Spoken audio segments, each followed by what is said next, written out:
Praise the Lord सर्वांना।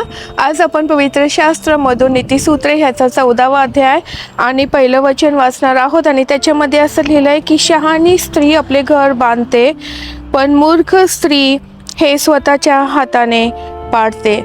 इथे शहाणी स्त्री म्हणजे सुज्ञ स्त्री, बुद्धिमान स्त्री असं वर्णन केलेलं आहे। आणि बुद्धी हे परमेश्वरापासून प्राप्त होते। हालेलुया।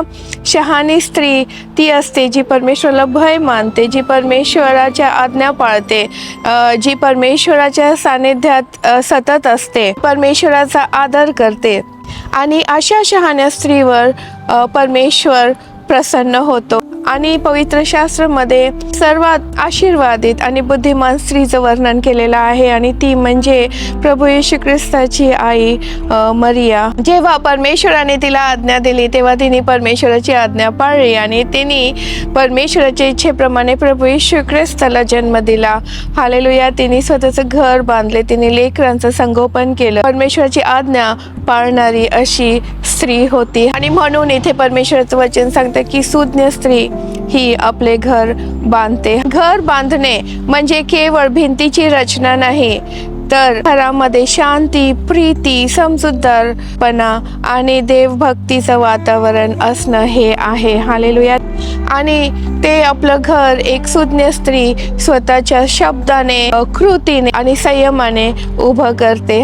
ती संकटातही धैर्य ठेवते आणि आपल्या कुटुंबांना धरून राहते, आणि अशा प्रकारे ती तिच्या कुटुंबांना एकत्र बांधते। हालेलुया। आणि ह्या उलट मूर्खपणाने, रागाने किंवा विचार न करता बोललेल्या शब्दांनी नातेसंबंध तुटतात आणि घरातील शांतता ही नष्ट होते।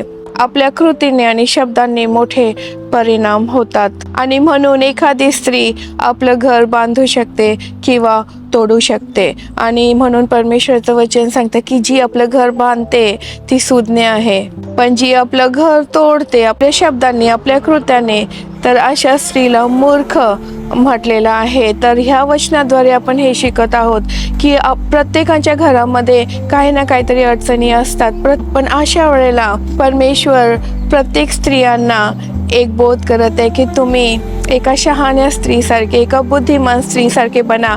आणि ही बुद्धी परमेश्वर आपल्याला देतो, आणि त्यामुळे आपल्याला परमेश्वराच्या सानिध्यात राहणं खूप महत्त्वाचं आहे। कारण त्या परिस्थितीमध्ये आपण कसं वागलं पाहिजे, आपण संयम कसा ठेवला पाहिजे, आपले शब्द काय असले पाहिजे, आपली कृती काय असली पाहिजे, ह्याचं ज्ञान, ही बुद्धी परमेश्वर आपल्याला देतो। हालेलुया। परमेश्वर तुम्हाला आशीर्वाद देव।